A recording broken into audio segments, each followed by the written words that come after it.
تو وہ محض الفاظ کے ترجمہ کرنے کی بنا پر کافر یا گستاخ قرار نہیں دیا گیا، بلکہ ان حضرات کے، ان مولویوں کے عقائد و نظریات کو سامنے رکھ کر انہیں کافر یا گستاخ قرار دیا گیا۔ اب وہابی دیوخانی فرقہ ہے، ان کے عقائد و نظریات اللہ تعالیٰ کے متعلق کیا ہیں؟ یہ اللہ تعالیٰ کو جھوٹا کہتے ہیں، اللہ تعالیٰ کو زانی کہتے ہیں، اللہ تعالیٰ کو شرابی کہتے ہیں، اللہ تعالیٰ کو چور کہتے ہیں۔ یہ پچھلی ویڈیو کے اندر میں نے حوالہ جات پیش کیے، تذکرۃ الخلیل کے اندر واضح طور پہ ان کا عقیدہ لکھا ہوا ہے کہ مقدور العبد مقدور باری تعالیٰ ہے۔ کیا مطلب؟ کہ جو کام بندہ کر سکتا ہے وہی کام اللہ کر سکتا ہے۔ بندہ اب زنا کرتا ہے تو نعوذ باللہ اللہ بھی زنا کرتا ہے، بندہ چوری کرتا ہے نعوذ باللہ اللہ بھی چوری کرتا ہے، بندہ جھوٹ بولتا ہے اللہ بھی جھوٹ بولتا ہے۔ یہ وہابی دیوخانی فرقے کا عقیدہ ہے اللہ تعالیٰ کے متعلق۔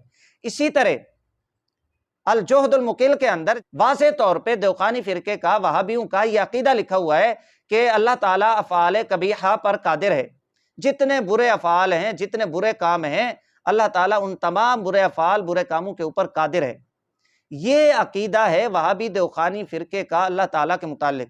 تو جن حضرات نے کافر یا گستاخ انہیں قرار دیا تو وہ ترجمہ کرنے کی بنا پر نہیں ہے، بلکہ ان کے عقائد و نظریات کو سامنے رکھتے ہوئے ان پہ کفر اور گستاخی کا فتویٰ دیا۔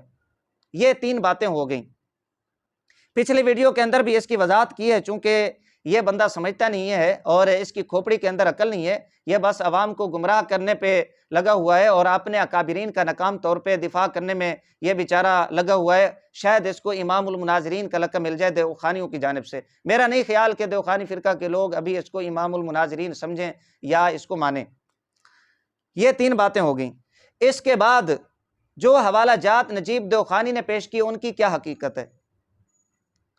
سامعین و ناظرین، سب سے پہلے یہ آپ سمجھ لیں کہ ہر زبان کے اصول و ضوابط الگ ہیں، ہر زبان کے قوانین مختلف ہیں، محاورات الگ ہیں، جدا جدا ہیں۔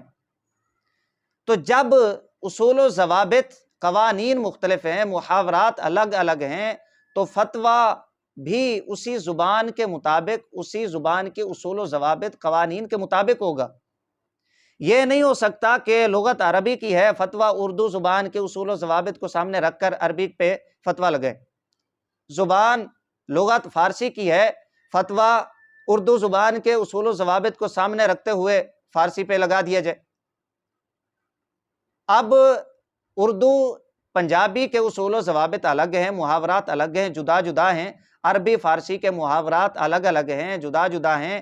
سرائکی اور دیگر جو زبانیں ہیں مختلف بولی جاتی ہیں، ان کے اصول و ضوابط مختلف ہیں۔ تو جب اصول و ضوابط مختلف ہیں تو حکم اور فتویٰ بھی مختلف ہوگا۔ ہر زبان کے اصول و ضوابط، قوانین کے مطابق فتویٰ اور حکم لگایا جائے گا۔ اس اصول کی وضاحت کے بعد، اچھا یہ میں حوالہ پیش کر دوں، یہ اصول میرے پاس کتاب ہے نشر الطیب، صفحہ نمبر 263۔ اس میں دیوخانی فرقے کا بہت بڑا مولوی، جس کو یہ حکیم کہتے ہیں، مولوی اشرف علی تھانوی، اس نے بھی اپنی کتاب میں لکھا ہے اور تسلیم کیا ہے، اور باقاعدہ یہ اصول لکھ کر، ضابطہ قاعدہ لکھ کر اس سے استدلال کیا ہے کہ ہر زبان کا لغت اور اس کا محاورہ جدا ہے، تو فتویٰ ایک کیسے ہو جائے گا؟ اس مسلمہ متفقہ قاعدہ اور اصول کی وضاحت اور مختصر تشریح کے بعد اب آ جائیں کہ لفظ مکر کا عربی اور فارسی میں معنی کیا ہے، اردو اور پنجابی کے اندر معنی کیا ہے۔ اس پہ میں ایک حوالہ پیش کر دیتا ہوں، دیوخانی فرقہ کے بہت بڑے مولوی عبدالحمید سواتی، اس کی کتاب ہے معالم العرفان، جلد اس کی 4 ہے۔ یہاں پر ایک اصول لکھا لفظ مکر کے متعلق، یہ کہتا ہے کہ بعض اوقات لفظ مکر سے غلط فہمی ہوتی ہے۔ اردو اور پنجابی میں مکر سے مراد فریب اور دھوکہ ہے۔ ایک بار یہ پھر سن لیں کہ اردو اور پنجابی میں لفظ مکر سے مراد فریب اور دھوکہ ہے، یعنی اگر کوئی بندہ اردو کی عبارت کے اندر لفظ مکر استعمال کرے گا اللہ کے لیے، تو وہ اللہ تعالیٰ کو دھوکے باز اور فریب دینے والا قرار دے رہا ہے۔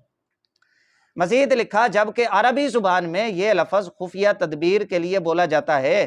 معالم العرفان جلد نمبر 4، مولوی عبدالحمید سواتی۔ کیا مطلب؟ یہاں پر خود اس نے عربی اور اردو پنجابی میں لفظ مکر کا معنی متعین کر دیا۔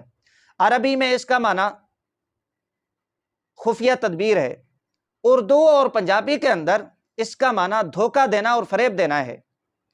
تو اس معنی کی تعیین کے بعد اب آ جائیں ان حوالہ جات کی طرف جو نجیب دیوخانی نے پیش کیے۔ یہ وضاحت اس لیے پیش کر رہا ہوں، اس نے چونکہ مختلف حوالہ جات کو، فتاوی جات کو، مختلف اقوال کو، مسائل کو گڑمڑ کر کے، خلط ملط کر کے ایک بنا کر پیش کیا تاکہ مسلمان لوگ اشتباہ کا شکار ہو جائیں، گمراہی کا شکار ہو جائیں۔ تو اب آ جائیں ان حوالہ جات کی جانب جو نجیب دیوخانی نے پیش کیے۔ پہلا حوالہ شیخ محقق کا پیش کیا، شیخ عبدالحق محدث دہلوی رحمہ اللہ کی کتاب، دوسرا حوالہ مولانا روم رحمۃ اللہ تعالی علیہ کا۔ تو یہ دونوں کتابیں فارسی میں ہیں۔ تو فارسی کے اندر لفظ مکر کا انتساب اللہ کی جانب کیا گیا۔ تو جب فارسی میں مکر کا انتساب اللہ کی جانب ہے تو فارسی ایک الگ زبان ہے، تو اس کے اصول و ضوابط بھی الگ ہیں۔ وہ قاعدہ جو تھانوی نے بیان کیا ہے اس کے محاورات الگ ہیں۔ تو جب اصول و ضوابط قوانین الگ ہیں، محاورات الگ ہیں، تو اس پہ فتویٰ اردو والا کیسے لگے گا؟ مجھے اس بندے پہ حیرانگی ہوتی ہے، اس کی جہالت پہ، اس کی کھوپڑی کے اندر عقل نام کی چیز ہی نہیں ہے۔ بھئی فارسی اور عربی الگ لغتیں ہیں، الگ زبانیں ہیں، ان کے الگ اصول و ضوابط ہیں۔ اردو کے فتاوی جات اٹھا کر ان پہ تھوپ دینا یہ کتنی بڑی جہالت ہے حضرت کی۔ حضرت کو اپنی عقل کا علاج کرانا چاہیے۔ اس کے بعد نجیب دیوخانی نے جو اکابرین سے حوالہ جات پیش کیے، حضرت علامہ سعیدی رحمۃ اللہ تعالی علیہ کا حوالہ پیش کیا۔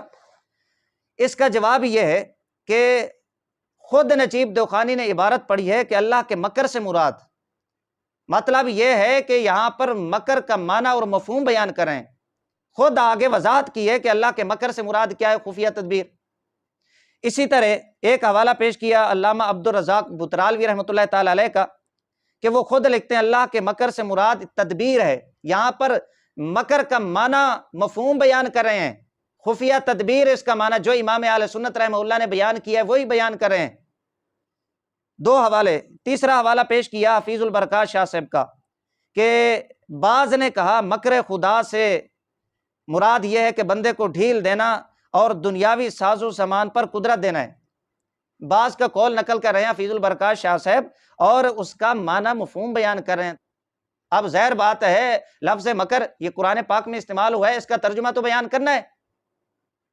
بھئی عربی کے اندر یا فارسی میں لفظ مکر مستعمل ہوا ہے تو اس کا جب ترجمہ کریں گے، مفہوم بیان کریں گے تو وہ خفیہ تدبیر، ڈھیل دینے، دنیاوی ساز و سامان پر قدرت دینے کے ہوں گے۔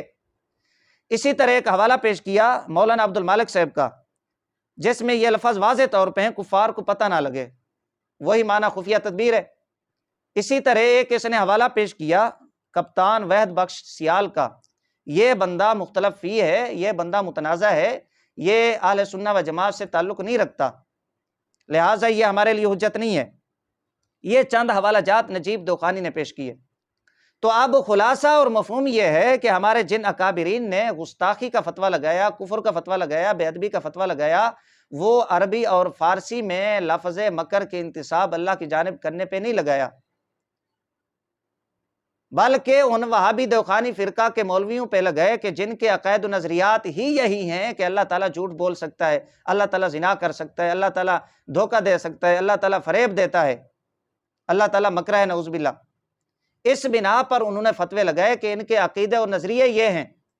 تذکرۃ الخلیل کا حوالہ پہلے بھی پیش کیا، پچھلی ویڈیو میں بھی پیش کیا تھا، الجہد المقیل کا حوالہ پیش کیا، یہ میرے پاس تقویۃ الایمان جس کا دفاع مولوی نجیب دیوخانی اس ویڈیو میں کر رہے تھے، یہ کتاب اب اردو کے اندر ہے اور ان کے عقائد و نظریات کی معتبر مستند کتاب ہے۔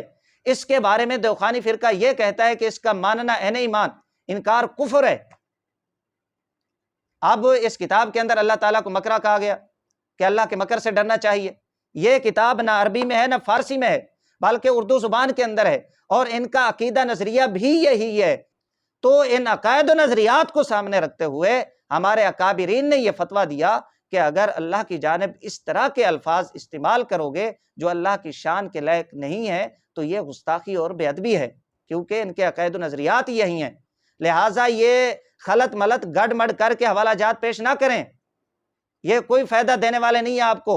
اور باقی جو علماء اہل سنہ و جماعت کی عبارات پیش کی میں واضح طور پہ کہہ چکا ہوں، اس میں وہ لفظ مکر کا معنی اور مفہوم بیان کر رہے ہیں، لفظ مکر کا معنی اور مفہوم بیان کر رہے ہیں، خفیہ تدبیر، کفار کو پتہ نہ لگے، ڈھیل دینا، یہ معنی بیان ہو رہے ہیں، خود اپنی زبان سے پڑھ رہے ہیں کہ اس سے مراد یہ ہے، تو مراد یہ مطلب کیا ہے کہ اس کا معنی بیان کریں، جبکہ تمہارے اکابرین نے قرآن پاک کی آیات کے تراجم کی آڑ میں اپنے گندے عقائد کا اظہار کیا، اس کا پرچار کرنا چاہا۔ یہ تقویت الایمان کے اندر عقیدہ ہے کہ اللہ کے مکر سے ڈرا جائے، الجہد المقل کے اندر عقیدہ ہے، تذکرۃ الخلیل کے اندر تمہارا یہ عقیدہ لکھا ہوا ہے، اور تمہاری کتب بھری پڑی ہیں کہ اللہ تعالیٰ ایسا ہے ویسا ہے، نعوذ باللہ۔ تو جن اکابر نے فتویٰ لگایا ہے تمہارے ان عقائد و نظریات کی بنا پر لگایا ہے۔ یہ تھا وہابی نجیب دیوخانی صاحب کی ویڈیو کا جواب، اور جو اس نے حوالہ جات کو خلط ملط گڑ مڑ کر کے پیش کیا، اس کا آپ حضرات کے سامنے میں نے اظہار کر دیا ہے۔ آپ خود اندازہ لگا لیں کہ نجیب دیوخانی کتنا بڑا مکار ہے، کتنا بڑا کذاب ہے یہ شخص۔